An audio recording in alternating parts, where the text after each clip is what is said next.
श्रीपादराजं शरणं प्रपद्ये. अध्याय 13. श्रीपादांचे वय 5 वर्षे. आनंद शर्मा यांचा वृत्तांत. मी सुभय्या श्रेष्ठी यांच्याकडून अनुमती घेऊन कुरवापूरकडे निघालो. रात्रीच्या वेळी एका गावात आलो. माधुकरीसाठी कोणत्या घरी जावे या विचारात होतो. एका घरासमोरील ओट्यावर एक ब्राह्मण सुखासीन होऊन शेजाऱ्यांशी बोलत असल्याचे दिसले. त्यांचे डोळे खूप तेजस्वी होते. त्यातून कारुण्यरस ओसांडून वाहत होता. त्यांनी मला आदराने घरात बोलावले आणि जेवण वाढले. जेवण झाल्यावर त्यांनी सांगण्यास सुरुवात केली. बेटा, मला आनंद शर्मा असे म्हणतात. मी गायत्री मंत्राचे भक्तिपूर्वक अनुष्ठान करतो. थोड्या वेळापूर्वी गायत्री माता माझ्या अंतर्दृष्टीला दिसली आणि म्हणाली, एक दत्तभक्त येणार आहे, त्याला पोटभर जेवू घाल. दत्तभक्तीचे दर्शन घेतल्यावर तुला पुण्य लाभेल. तिने सांगितल्याप्रमाणे प्रत्येक गोष्ट घडली. तो परमानंद आहे. यावर मी म्हणालो, मीच दत्तभक्त आहे. सध्या दत्तप्रभू भूलोकात श्रीपाद श्रीवल्लभ या नावारूपाने वावरत आहेत. असे ऐकून त्यांच्या दर्शनासाठी मी कुरवापूरला जात आहे. माझे नाव शंकर भट्ट आहे. मी कर्नाटकी ब्राह्मण आहे. कण्वमुनी आश्रम वर्णन. माझे बोलणे ऐकून आनंद शर्मा हसले व म्हणाले, महोदय, आमच्या वडिलांनी माझी मुंज केली तेव्हा एक अवधूत आले होते. आमच्या लोकांनी त्यांची सर्व सेवा केली. गायत्री मंत्र अनुष्ठानाबद्दल त्यांनी खूप गोष्टी सांगितल्या. पेंचल कोण म्हणजेच बृहतशील कोण, रायपूर, मंडर, नेल्लोर जिल्हा आंध्र प्रदेश मधील श्री नृसिंहांचे दर्शन घेण्याचा त्यांनी आदेश दिला. माझे वडील मला पेंचन कोणला घेऊन गेले. तेथील नृसिंहाचे दर्शन घेतल्यावर माझे वडील अनपेक्षितपणे ध्यानस्थ झाले. ते ध्यान अनेक दिवस व रात्र चालू होते. मला भीती वाटली की भूकही लागत होती. कोणी एका अनोळखी गृहस्थाने मला जेवण आणून दिले. तो मला घेऊन दुर्गम वन रस्त्यांनी काही डोंगर गुहांकडे घेऊन गेला. मग तो अंतर्धान पावला. तेथील गुहेत एक वृद्ध तपस्वी बसलेले होते. त्यांचे डोळे अग्निगोलाप्रमाणे होते. 101 ऋषी त्यांची सेवा करीत होते. ते वृद्ध तपस्वी म्हणाले की ते कण्वमुनी आहेत. ती त्यांची तपोभूमी असून सेवा करणारे त्यांचे शिष्य आहेत. ते युवक दिसत असले तरी हजारो वर्षांचे वय आहे. ते पुढे म्हणाले की अवधूत रूपातील दत्तप्रभूंच्या दर्शनाच्या महापुण्यामुळे मी तेथे तपोभूमीत जाऊ शकलो होतो. आश्चर्य व अत्यानंदामुळे माझी वाचा बंद झाली. शरीर कापू लागले. तेवढ्यात कण्व महर्षी म्हणाले, सध्या दत्तप्रभू पिठिकापुरमला श्रीपाद श्रीवल्लभांच्या रूपात आहेत. कृपया आमची काळजी घ्यावी अशी आमच्या प्रभूंना विनंती कळवावी. तुम्हाला लवकरच श्रीपाद श्रीवल्लभांचे दर्शन होवो असा आशीर्वाद देऊन त्यांनी माझ्या डोक्यावर आपला वरदहस्त ठेवला. मी क्षणात वडिलांजवळ आलो. माझे वडील सामान्य अवस्थेत आल्यावर आम्ही दोघे आमच्या गावी गेलो. मला कण्व महर्षींच्या आश्रमात आलेला अनुभव किंवा श्री दत्तप्रभूंचा नवा अवतार पिठिकापुरात आहे ही सत्यस्थिती मी माझ्या वडिलांना सांगितली नाही. राजमहेंद्री जवळील पट्टसालचलचा पुण्यक्षेत्र. काळ चालला होता. कण्व महर्षींच्या आशीर्वादाने मला ध्यानात पादुकांचे दर्शन होत असे. एकदा आमच्या घरी काही नातेवाईक आले. त्यांना पुण्य नद्यांमध्ये स्नान करून पुण्यक्षेत्रांचा दर्शन घेण्याची इच्छा होती. त्या नातेवाईकांनी मला वडिलांना त्यांच्याबरोबर येण्याचा आग्रह केला. मी त्यावेळी 10 वर्षांचा होतो व वडिलांचा खूप लाडका होतो. त्यामुळे त्यांनी मला बरोबर यायला सांगितले. मी ते मान्य केले. राजमहेंद्रीवरम हे गोदावरी नदीच्या तीरावर एक महापुण्यक्षेत्र आहे. राजमहेंद्रीवरमच्या उत्तर दिशेस असलेल्या डोंगरावर काही ऋषी तप करत होते, तर काही पूर्व दिशेस असलेल्या पर्वतावर तप करीत होते. राजमहेंद्री पर्वापासून थोडे दूर असलेले पट्टसाचला पुण्यक्षेत्र गोदावरी नदीच्या मध्यावर आहे. महाशिवरात्रीला काही ऋषी पट्टसाचल या क्षेत्री येतात, तर काही ऋषी राजमहेंद्रीवरम येथील कोटिलिंगम क्षेत्रात वेदांचा स्वस्ती वाचन करतात. पूर्व, पश्चिम, उत्तर आणि दक्षिणेकडून येणारे ऋषीगण येदलरुपल्ली या गावीमध्ये रस्त्यात जमतात. या येदलरुपल्ली ग्रामास अधिक जवळ असणाऱ्या मुनिकुटील ग्रामामध्ये विश्राम घेऊन परस्पर चर्चा करीत. माझ्या भाग्याने माझ्या वडिलांबरोबर मी मुनिकुटील ग्रामाचे दर्शन घेऊ शकलो. ही शेवटी श्री दत्तप्रभूंचीच लीला आहे. कलियुगात श्री दत्तात्रेयांचे प्रथम अवतरण श्रीपाद श्रीवल्लभ. तेथे जमलेले ऋषीगण अत्यंत गहन असणारा वेदांत, योगशास्त्र, ज्योतिषशास्त्र यावर चर्चा करीत होते. या चर्चेत भाग घेणारे सर्व महर्षी एका मुखाने प्रभू दत्तांनी श्रीपाद श्रीवल्लभ नावाने पीठिकापुरममध्ये अवतार घेतला असून त्यांचा कलियुगातील पूर्ण प्रथम दत्त अवतार आहे असे घोषित केले होते. ते असेही म्हणत होते की भौतिक रूपात त्यांचे दर्शन करू न शकणारे ध्यानाच्या प्रक्रियेतून त्यांच्या हृदयामध्येच दर्शन घेऊ शकतात. हा अवतार अत्यंत शांतमय असून करुणरसाने परिपूर्ण आहे. नंतर माझे वडील मला पीठिकापुरमला घेऊन गेले. आमच्याबरोबर आलेले पंडितवृंद पादगया तीर्थक्षेत्रात स्नान करून कुकुटेश्वर मंदिरामधील विविध देवतांचे दर्शन घेऊन पूजा करून वेदांचे पठण करीत श्री बापण्णार्य यांच्या घरी जाण्यास निघाले. श्री बापण्णार्य व श्री अप्पल राजशर्मा त्यांच्या पंडितवृंदाबरोबर वेद स्वस्ती वाचन शांती कल्याण मंत्र करताना आम्हाला भेटले. ते दृश्य अत्यंत मनोहारी होते. पूर्वजन्माच्या सुकृतांची फळे गाठीशी असल्याशिवाय अशी दिव्य व सुंदर दृश्ये पाहावयास मिळणे अशक्य आहे. श्रीपादांचे दिव्य मंगल स्वरूप वर्णन. मग आम्हा सर्वांसाठी मी बापण्णार्य यांच्या घरी मेजवानीचा थाट केला होता. त्यावेळी श्रीपादांचे वय 5 वर्षापेक्षा जास्त नव्हते. दूध पित्या सुकोमल लहान वयाचा तो दिव्य शिशू अत्यंत तेजस्वी, तेजपुंज, खूप उंच, अतिसुंदर, नेत्रद्वत, अनंत प्रेम, करुणा भरून असलेला असा होता. मी त्यांच्या उन्नतीदायक श्रीचरणांना स्पर्श करून नमस्कार केला तेव्हा त्यांनी आत्मविश्वासपूर्ण अभयहस्त माझ्या शिरावर ठेवला. या आणि यापुढील जन्मांमध्ये माझा अनुग्रह तुझ्यावर राहील. शेवटच्या जन्मी तू व्यंकय्या नावाने अवधूत होशील. निरता निग्रोही सतत अग्नी उपासक होऊन अग्निरक्षण करशील. दुष्काळ पडल्यावर पाऊस पडल्याचे सामर्थ्य तुला प्राप्त होईल. तसेच सांसारिक लोकांच्या अडचणी सोडवण्यात तू समर्थ होशील असे म्हणत त्यांनी मला आशीर्वाद दिला. आनंद शर्माकडून ही हकीकत ऐकल्यानंतर मी म्हणालो, जितके मी श्रीपाद प्रभूंच्या लीलांबद्दल अधिकाधिक ऐकत आहे त्या मला अधिकच विचित्र आणि वैशिष्ट्यपूर्ण दिसत आहेत. गायत्री मंत्रांच्या साधनेतील रहस्य उलगडून दाखवण्याची कृपा करावी. गायत्री मंत्र सर्वाक्षर महिमा. आनंद शर्मा यांनी पुढील प्रमाणे विस्तृत विवेचन केले. गायत्री शक्ती विश्वव्याप्त आहे. तिच्याशी संबंध स्थापित केला असता तिच्या योगाने भौतिक, मानसिक तसेच आत्म्याशी संबंधित क्षेत्रातील सर्व संपदा प्राप्त होऊ शकतात. आपल्या शरीरात विविध अवयवांच्या नाड्या पसरलेल्या आहेत. यातील काही नाड्या जुळल्या असता त्यांना ग्रंथी म्हणतात. शरीरातील विविध ग्रंथींमध्ये वेगवेगळ्या शक्ती केंद्रित झालेल्या असतात.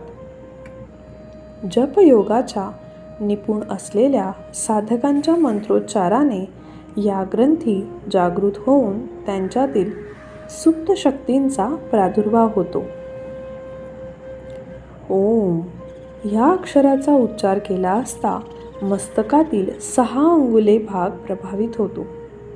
भूः ह्या अक्षराचा उच्चार उजव्या डोळ्यातील 4 बोटांच्या कपाळाचा भाग जागृत होतो. भुवः या उच्चाराने मानवाच्या भ्रुकुटीच्या वरील 3 अंगुलीचा भाग प्रभावित होतो. स्वः या अक्षराच्या उच्चाराने डाव्या डोळ्यावरील कपाळाच्या 4 अंगुली इतका भाग जागृत होतो. तत् या उच्चाराने आज्ञाचक्रामध्ये असलेल्या तापिणी ग्रंथातील सुप्त असलेली साफल्य शक्ती जागृत होते. स च्या उच्चाराने डाव्या डोळ्यातील सफलता नावाच्या ग्रंथीमध्ये सुप्त रूपाने असलेली पराक्रम शक्ती ही प्रभावित होत असते.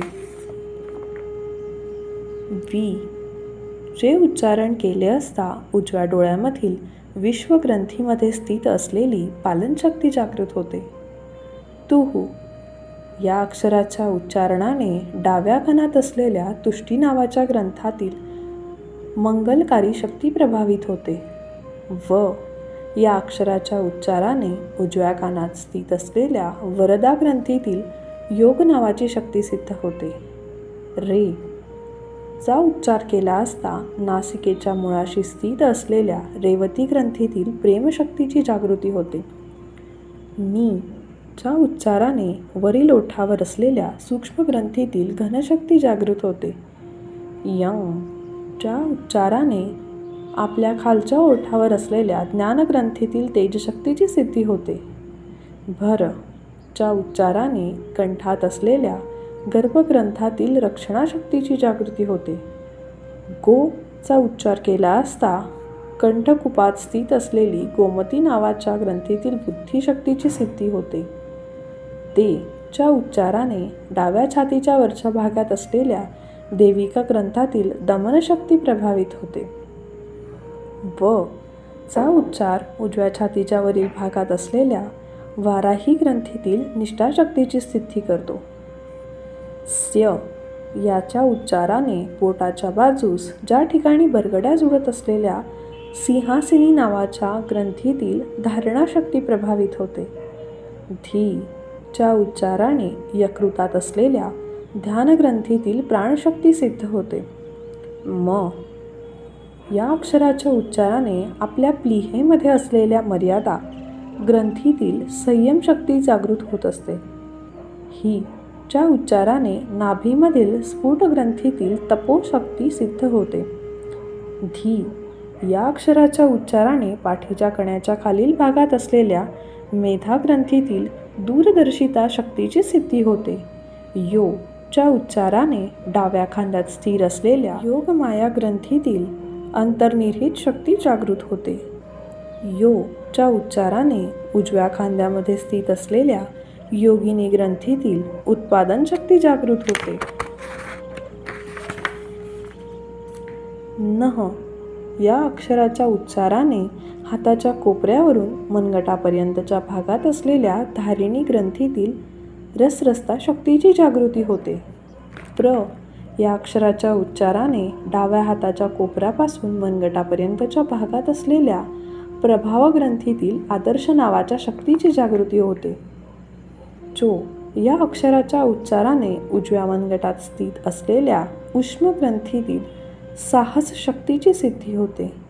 द या अक्षराच्या उच्चाराने उजव्या तळहातावर असलेल्या दृश्य नावाच्या ग्रंथीतील विवेक शक्तीची जागृती होते. यात या उच्चाराने उजव्या तळहातावरील निरंजन ग्रंथीतील सेवा शक्ती सिद्ध होत असते. ओम भूर्भुवस्वः तत्सवितुर्वरेण्यं भर्गो देवस्य धीमहि धियो यो नः प्रचोदयात्. अशा प्रकारे गायत्री मंत्रातील 24 अक्षरांचा आपल्या शरीरातील विविध भागात स्थिर असलेल्या 24 ग्रंथी आणि त्यांच्यात केंद्रित असलेल्या 24 प्रकारच्या शक्ती यांच्याशी निकटचा संबंध आहे. 9 ही संख्या न बदलणाऱ्या ब्रह्मतत्वाची सूचक आहे. 8 ही संख्या मया तत्वाची सूचक आहे. दो चौपाती देवी लक्ष्मी ह्या वाक्याचे विवरण. श्री श्रीपाद त्यांना आवडणाऱ्या घरातून 2 पोळ्या म्हणजे चपाती स्वीकारित असत. ते दो चपाती देव लक्ष्मी असे म्हणण्याऐवजी दो चौपाती देवलक्ष्मी असे म्हणत. दो म्हणजे 2 ही संख्या, चौ म्हणजे 4 ही संख्या, पतिदेव म्हणजे परमेश्वराची 9 ही संख्या सूचित होते. लक्ष्मी शब्द माया स्वरूप असलेल्या 8 या संख्येची सूचना करतो. म्हणून 2498 ही गूढ संख्या आहे. 2498. तेच श्रीपाद गायत्री माता परमात्मा व परमशक्ती सुद्धा आहेत. हे सुचवण्यासाठी ही संख्या श्रीपादांनी वापरली. तेव्हा मी म्हणालो, महाराज, मला गायत्री मंत्रातील 24 अक्षरांबद्दल तुम्ही सांगितलेल्या काही प्रमाणात समजले. तुम्ही म्हटले आहे की 9 ही संख्या परमात्मा सूचित करते व 8 ही संख्या माया स्वरूप आहे. ते समजले नाही. नवम संख्या विवरण. यावर आनंद शर्मा म्हणाले, अरे शंकर भट्टा, परमात्मा विश्वातीत आहे. तो कोणत्याही बदलाचा अधीन नाही. 9 ही संख्या विचित्र आहे. 9ला 1ने गुणल्यास उत्तर 9च येते. 9ला 2ने गुणल्यास गुणाकार 18 येतो. 1 आणि 8ची बेरीज 9च येते. 9ला 3ने गुणल्यास 27 ही संख्या येते. 2 आणि 7ची बेरीज होऊन 9च येते. या प्रकारे कितीही संख्येने 9ला गुणले असता येणाऱ्या संख्येचे आकडे एकत्र केल्यावर 9 हीच संख्या येते. अशा प्रकारे 9 ही संख्या अपरिवर्तनीय परमात्म्याचे प्रतीक आहे. गायत्री मंत्राचे विवरण. एवढेच नाही तर गायत्री मंत्र हा कल्पतरूप्रमाणे आहे. त्या मंत्रातील ओम हा पृथ्वीतून बाहेर आलेल्या आधारभूत खोड आहे. भगवंत आहे याचे ज्ञान, परमेश्वरावरील भक्ती ओंकाराच्या उच्चारणाने येते. हे मुख्य खोड 3 शाखांमध्ये भुः, भुव, स्वः यांच्या रूपाने वाढते. भुः आत्मज्ञान मिळवून देणारे सामर्थ्य. भुवः जीव शरीर धारण करते तेव्हा करायचे कर्म. स्वः समस्त द्वंद्वांना स्थिर होऊन समाधी स्थिती देणारे सामर्थ्य. भुवः या शाखेतून तत्, सवितुः, वरेण्यम या उपशाखा उद्भवल्या. व्यक्तीला जीवनाचे ज्ञान करून देण्यात तत् उपयोगी आहे. सवितुः शरीरधारक जीवाला शक्ती प्रदान करते. वरेण्यम मानवाला पाशविवृत्तीच्या पलीकडे जाऊन दिव्य व्यक्तित्वात परिवर्तित होण्यास सहाय्य करते. भुवः या शाखेतून भर्गो देवस्य धीमहि या 3 उपशाखा उत्पन्न झाल्या. भर्गो निर्मिल्यत्व वाढवते. देवस्य देवतांनाच केवळ 7 असलेली दिव्यदृष्टी मिळवून देते. धीमहि ने सद्गुणांची वृद्धी होते. स्वः यातून धियो योनः प्रचोदयात् या उपशाखा फुटतात. धियोमुळे विवेक, योनःमुळे संयम, प्रचोदयातमुळे समस्त जीवसृष्टीचा सेवाभाव वाढीस लागतो. त्यामुळे तुला आता हे समजले आहे की गायत्री कल्पवृक्षाच्या 3 शाखा आहेत. प्रत्येक शाखेत 3 उपशाखा आहेत. म्हणून 2, 4, 9, 8 ही संख्या श्रीपाद श्रीवल्लभ यांची सूचक आहे. अशा प्रकारे मी तुम्हाला या संख्येचे वैशिष्ट्य स्पष्ट करून सांगितले. अष्टम या संख्येचे विवरण. 8 ही संख्या माया स्वरूप आहे. हे अनघा माता तत्व आहे. 8 1ने गुणले असता 8 येतात. 2ने गुणले असता 16. यातील 1 व 6 मिळवल्यास 7 येतात. हे 8 पेक्षा कमी आहेत. 8ला 3ने गुणल्यास 24 ही संख्या येते. यातील 2 व 4ची बेरीज केल्यास 6 येतात. हे 7 पेक्षा कमी आहेत. याप्रमाणे 8ला कोणत्याही आकड्याने गुणले असता आलेल्या गुणाकाराच्या 2 आकड्यांची बेरीज 8 किंवा 8 पेक्षा कमी येते. अशाच तऱ्हेने सृष्टीतील समस्त जीवराशींमधील शक्ती हरण करण्याचे सामर्थ्य जगन्मातेत आहे. कोणी कितीही मोठा असला तरी त्याचे अवमूल्यन करून जगाला त्याला कमी केलेल्या स्वरूपात दाखवण्याची शक्ती या मायेत आहे. श्रीपाद श्रीवल्लभ गायत्री माता स्वरूप आहेत. ते अनघा देवी ह्या पत्नी समवेत श्रीदत्त आहेत. त्यांची मनोवाक्कर्माने आराधना करणाऱ्यांच्या सर्व इच्छा पूर्ण होतात. गायत्री मातेमध्ये प्रातःकाळी अंसारूढ असलेल्या ब्राह्मी शक्ती असते. मध्यान्ह काळात गरुडारूढ असलेली वैष्णवी शक्ती असते. सायंकाळी वृषभारूढ असलेली शांभवी शक्ती असते. गायत्री मंत्राची अधिष्ठात्री देवता सविता देवी आहे. त्रेतायुग श्री पिठीकापुरात भारद्वाज महर्षींनी सवितकृत कथनाचयन केल्याचे फलस्वरूप श्रीपाद श्रीवल्लभ पीठापुरात अवतरली. सविता देवता प्रातःकाळी ऋग्वेद रूपात असते, दुपारी ती यजुर्वेद रूप घेते, सायंकाळी ती सामवेदी स्वरूपात असते व रात्री अथर्ववेद स्वरूपात असते. आपल्या डोळ्यांना दिसणारा सूर्य केवळ प्रतीक आहे. योगी जेव्हा महाउन्नत आध्यात्मिक स्थितीला पोहोचतात तेव्हा त्रिकोणाकार असलेल्या महाज्वालाजलामय प्रकाशमान ब्रह्मयोनीचे दर्शन घेऊ शकतात.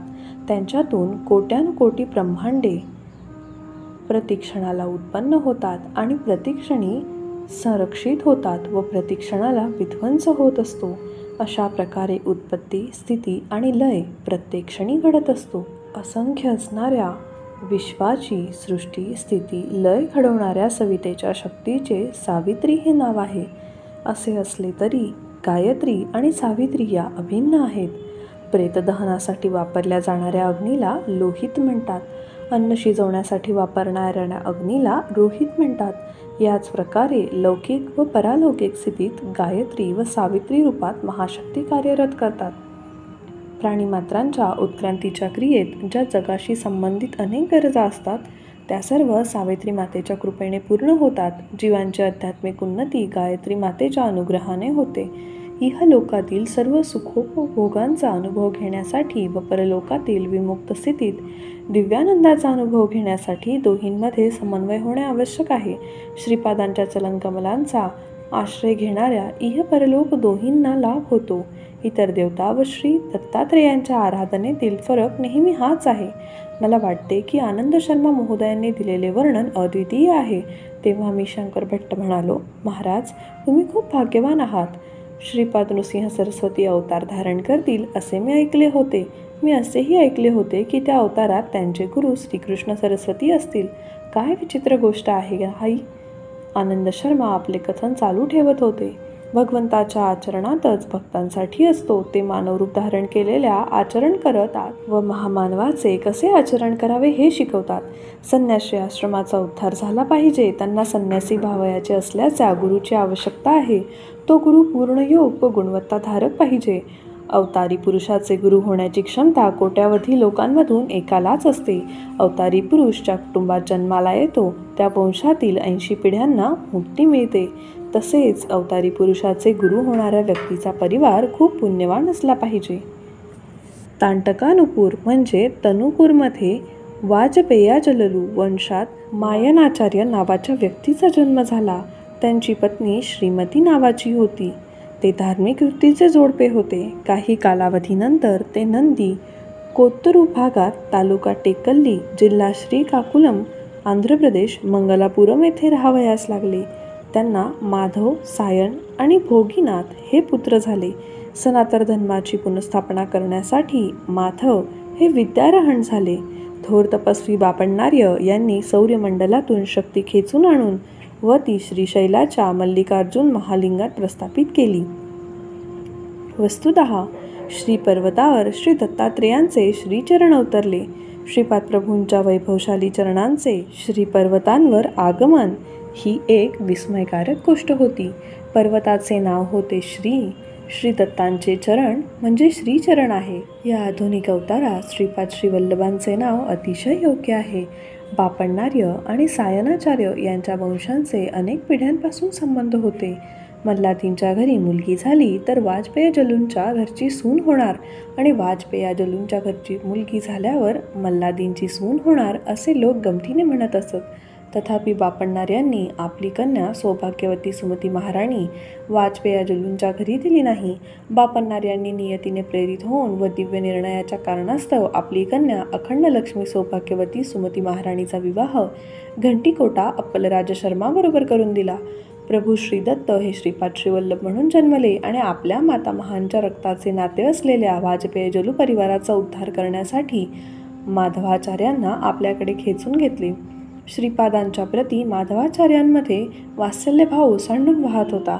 हेच पुढे विद्यारण्य महर्षी झाले.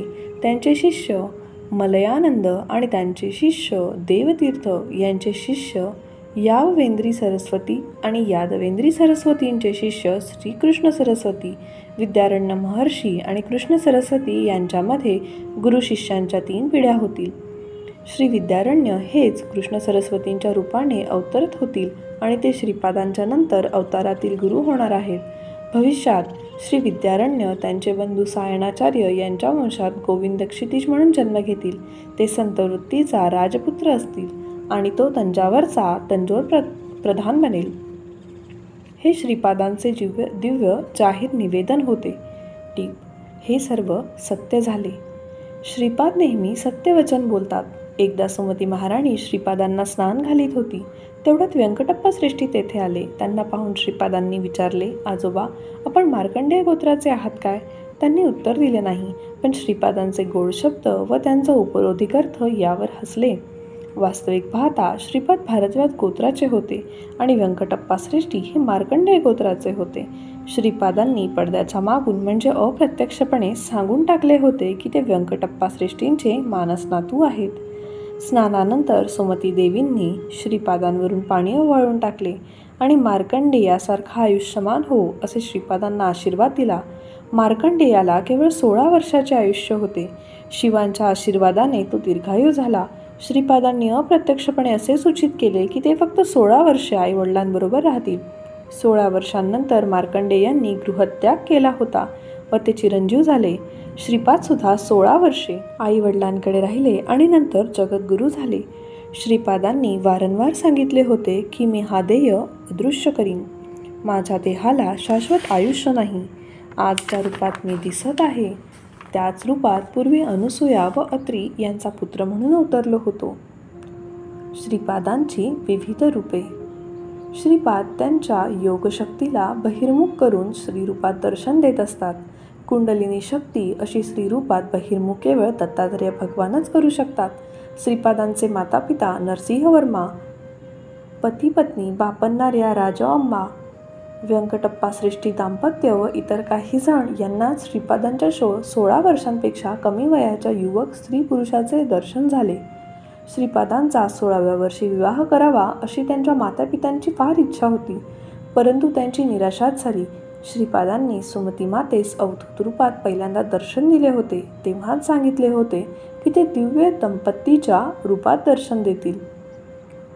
अधूनमधून सुमती मातेला म्हणाले, माते, तुझा मुलगा 16 वर्षाचा होईपर्यंतच तुझ्याजवळ राहील. त्याच्या विवाहाचा संकल्प केला तर तो ऐकणार नाही, उलट गृहत्याग करून निघून जाईल, म्हणून त्याच्या इच्छेप्रमाणे वागावे. श्री अनघा व श्री दत्त हे आदी दाम्पत्य आहे. त्यांना जन्म मरण नाही. ते सर्वदा लीला विहार करतात. ते श्रीपाद श्रीवल्लभ, नृसिंह सरस्वती व स्वामी समर्थांच्या रूपात अर्धनारीश्वर होऊन राहतील. मंडलकाल अर्चना, 40 दिवसांची उपासना आणि श्रीपाद श्रीवल्लभ चरितामृतचे पारायण केल्याने मिळणारे फळ. हे दिव्य रहस्य आहे. श्रीपादांचा गणेश चतुर्थीस अवतार झाला. याला विशेष महत्त्व आहे. लाभ हा गणेशाचा पुत्र एका कल्पात आणि युगात लाभत महर्षी या नावाने नावाजला होता. तोच श्रीकृष्ण अवतारात नंद म्हणून जन्मास आला. वासवी मातेच्या अवतारात ते भास्कराचार्य झाले. तेच लाभ श्रीपाद श्रीवल्लभांचे अवतार काळात त्याचे मातामह म्हणून जन्माला आलेले आहेत. आपल्या भक्तांच्या मार्गातले विघ्ने दूर करण्यासाठी आपल्या चैतन्यात विघ्नेश तत्व अवचलितपणे स्थिर करून श्रीपाद अवतरले. ते चित्रा नक्षत्रात जन्मले. त्या नक्षत्रापासून 27 नक्षत्र हस्त असताना कुर्वापुरात ते अदृश्य झाले होतील. कुंडलीत 27 नक्षत्रात भ्रमण करणाऱ्या नवग्रहांपासून मिळणारी अनिष्ट फळे निघून जाण्यासाठी श्रीपादांच्या भक्तांना 40 दिवस मंडल दीक्षा घ्यावी लागते. एका मंडलामध्ये 40 दिवस श्राद्ध भक्तीने अर्चना केल्यास किंवा त्या कालावधीत त्यांच्या दिव्य चरित्राचे पारायण केल्यास सर्व कामनांची सिद्धी होते. मन, बुद्धी, चित्त आणि अहंकार या दाही दिशांनी आपली स्वतःची स्पंदने आणि प्रकाबांके सोडित असतात. त्याचा अर्थ त्यांची स्पंदने वेगवेगळ्या 40 दिशांमध्ये प्रक्षेपित होतात. या 40 दिशांमधून होणारी स्पंदने बंदिस्त करून श्रीपाद प्रभूंकडे वळवली तर ती श्रीपादांच्या चैतन्यापर्यंत पोहोचतात. तेथे त्यांच्यात योग्य सुधारणा होऊन प्रगत स्पंदनांमध्ये रूपांतरित होऊन साधकाकडे पुन्हा येतात. मग साधकाच्या धर्मानुकूल सर्व इच्छा पूर्ण होतात. बेटा शंकर भट्टा, तू श्रीपादांचे चरित्र लेखन करीत असे मला अंतर्दृष्टीने कळले आहे. सामान्यपणे जगातील सध्याच्या पारायण ग्रंथांमध्ये लेखकाच्या परिवाराचा तपशील व विविध प्रार्थना असतात. प्रभूंच्या तू लिहित असलेल्या चरित्र इतिहासात तुझ्या परिवाराचे तपशील अनावश्यक आहेत. प्रभूंचे ध्यान कर, श्रीपादांना आपल्या अंतर्नेत्रात स्थापन कर आणि सर्वांना समजेल अशा सुलभ पद्धतीने लेखन कर. तेव्हा श्रीपादांचे चैतन्य तुझ्या लेखणीद्वारे जे विवरण करेल तेच सत्य होईल. या प्रकारे स्फूर्तीने लिहिलेला ग्रंथ किंवा उच्चारलेले मंत्र छंदोबद्ध व्याकरण नियमात असणाऱ्या ची आवश्यकताच नाही. काही महाभक्तांनी ईश्वर साक्षात्कार होऊन त्यांनी त्यांच्या स्थानिक भाषेत स्तोत्र प्रार्थना म्हटल्या. त्यांनी व्याकरणाचे साधे नियमसुद्धा मोडले, तरीसुद्धा त्या स्तोत्रांचा त्याच पद्धतीने पठण केला पाहिजे. व्याकरणाच्या नियमांना धरून जर काही बदलले गेले तर इच्छित फळ प्राप्त होत नाही. भक्त जी पदे म्हणतील त्या पदांमध्ये परमेश्वराने संतुष्ट होऊन वर दिला असल्याने त्यामध्ये परमेश्वराची अनुग्रह शक्ती असते. त्या स्तोत्रांचे पठण मूळ शब्दात केल्यास आपले चैतन्य तत्काळ भगवत चैतन्याशी सामिप्य पावावे. परमेश्वर बाह्य गोष्टींनी संतुष्ट होत नाही, तो अंतर्भावनेने संतुष्ट होतो. अंतर्भावना ही शाश्वत शक्ती आहे. कृपया याची नोंद घे. नंतर मी म्हणालो, महोदय, जेवणानंतरचे सद्गुरूविषयक संभाषण खूपच आनंददायक आहे. कृपया श्रीपाद अवताराविषयी मला अजून काही माहिती सांगून कृपाकृत करावे. आनंद शर्मा असा म्हणाला, श्रीपादांचे मल्लादी, व्यंकटप्पा श्रेष्ठी आणि वत्सेवाही या 3 कुटुंबाशी अत्यंत सख्य आहे आणि भाषेत व्यक्त करताना न येण्याजोगा त्यांचा ऋणानुबंध आहे. या 3 कुटुंबाकडे असलेल्या भरपूर पुण्य हेच त्यांचे खरे सामर्थ्य आहे. त्यामुळे या 3 कुटुंबांना देऊन केलेले धन व सामग्रीचा त्यांच्या वडिलांनी अस्वीकार करणे आपत्ती उद्भवू शकतात असे श्रीपादांचे मत होते. श्रीपादांच्या इच्छेनुसार अप्पल राजशर्मा आणि सुमती महाराणी मल्लादी, व्यंकटप्पा श्रेष्ठी आणि वत्सव्यायी कुटुंबाकडे उत्सव आणि महत्त्वाच्या कार्यक्रमांच्या वेळी नव्हे तर सामान्य काळातही मुक्तपणे जात असत. एका सणाच्या दिवशी व्यंकटप्पा श्रेष्ठींनी अप्पल राजशर्मा कुटुंबास त्यांच्या घरी आमंत्रित केले होते. श्री व्यंकटप्पा श्रेष्ठी श्रीपादांना मांडीवर घेऊन न झोपाळ्यावर झुलत होते. त्या दिवशी श्रेष्ठी बरेच गंभीर होते. त्याला कारण होते. पिठिकापुरममध्ये एक प्रसिद्ध ज्योतिषी होता. त्याने ओसारीत ज्योतिषीचा अभ्यास केला होता. त्याचे भविष्य चुकीचे ठरेल असे दर्शविणारे पुरावे नव्हते. त्या ज्योतिषाने श्रेष्ठींच्या मृत्यूची वेळ, दिवस, वार, तिथी सर्व सांगितले होते. प्राण सोडण्याची वेळ तो अचूकपणे चुकवू शकत असे. श्रेष्ठी विशिष्ट दिवशी, विशिष्ट प्रहरी, विशिष्ट क्षणी हृदयाच्या आजाराने मृत्युमुखी पडतील असे त्याने भाकीत केले होते. त्यांनी सांगितले की काही औषधी वनस्पती, ग्रहतारे आणि काही पवित्र वृक्ष या विधींमध्ये निज संबंध असतो. ते पुढे म्हणाले की तो एका प्रभावी औषध व ताईतात येईल ज्यामुळे अकाल मृत्यूला टाळला जाईल. अप्पल राजशर्मांना दूर करून त्याला घरचा पुरोहित म्हणून निवडावे असा सल्ला त्याने श्रेष्ठींना दिला. श्रेष्ठींनी ती सूचना नाकारली. त्या ज्योतिषाने प्रतिज्ञा केली होती की त्याची भविष्यवाणी खोटी झाल्यास तो मुंडन करून गाढवावर बसून गावभर फिरेन. हे प्रकरण अप्पल राजशर्मा व बापण्णार्य यांच्याकडे सादर करण्यात आले. बापण्णार्यांनी ज्योतिषशास्त्रातील गुंतागुंतीची आकडेमोड केली आणि जाहीर केले की दैवी शक्तीच्या हस्तक्षेपाने अपमृत्यूचे भय नाहीसे होईल. अप्पल राजशर्मा यांनी कालाग्निशमनाची पूजा करून पूजेचे तीर्थ प्रसाद म्हणून दिले. थोड्याच वेळात शांत चेहरा असलेली व श्रेष्ठींना काका समजणारी सुमती महाराणी श्रेष्ठींकडे आली. तेवढ्यात श्रेष्ठींच्या हृदयात वेदना होऊ लागल्या. ते आई असे ओरडू लागले. जवळच असलेली सुमती माता त्यांच्याकडे धावतच गेली आणि म्हणाली, बेटा, तू मला हाक मारलीस का? तिने श्रेष्ठींच्या हृदयास आपला दिव्य, शुभ्र व संपन्न हाताने स्पर्श केला. श्रेष्ठींच्या मांडीवर बसलेले श्रीपाद जा असे जोरात ओरडले. श्रेष्ठींच्या घरात एक म्हैस होती. तिने तडफडून काही क्षणातच आपले प्राण सोडले. श्रेष्ठी वाचले होते. ती माहिती ज्योतिषाकडे गेली. तो त्वरित धावतच श्रेष्ठींच्या घरी आला. आपली महान भविष्यवाणी चुकीची त्याला आतल्या आत फार खंत वाटू लागली. श्रीपाद त्या ज्योतिषाला म्हणाले, तू ज्योतिषी आहेत यात शंका नाही. तू खूप अभ्यास केलेला आहेस हे मी अमान्य करीत नाही. परंतु सर्व ज्योतींची ज्योती मी इथे असताना सृष्टींना मृत्यूभय कसले? तू शिरोमुंडन करून गाढवावर फिरायची गरज नाही. तू पश्चाताप करणे पुरेसे आहे. तुझे वडील जिवंत असताना त्यांनी सृष्टींकडून कर्ज घेतले होते. त्यांना असे खोटे सांगितले की ते कर्ज त्यांनी फेडले होते. त्यांना खोटे सांगितलेले तेही गायत्री देवीची शपथ घेऊन. परिणामस्वरूप तुझे वडील श्रेष्ठींच्या घरी म्हैस म्हणून जन्माला आले. श्रेष्ठी उदार असल्याने त्या म्हशीला भरपूर चारा देत होते. हीन योनीत असलेल्या तुझ्या वडिलांना मी उत्तम जन्म प्रदान केला. पूर्वकर्माची फळे म्हणून श्रेष्ठींचा अकाली मृत्यू होणार होता, ती मी या म्हशीत स्थानांतरित केली. तू या म्हशीचा दाह संस्कार करून अन्नदान सुद्धा कर. तुझ्या वडिलांचे कर्मफळ नष्ट होऊन त्याला उत्तम गती प्राप्त होईल. त्या ज्योतिषाने श्री श्रीपादांच्या सूचनेचे अतिशय श्रद्धेने पालन केले. बाळाशंकर भट्टा. श्री श्रीपाद अनेक प्रकरणे प्राण वाचवतात. काही वेळा येणाऱ्या जन्मातील जीवनकाल कमी करून या जन्मातील जीवनकाल ते वाढवतात. श्रेष्ठींच्या बाबतीत घडले त्याप्रमाणे एका जीवाचे कर्मफळ ते दुसऱ्या जीवास बदली करू शकतात.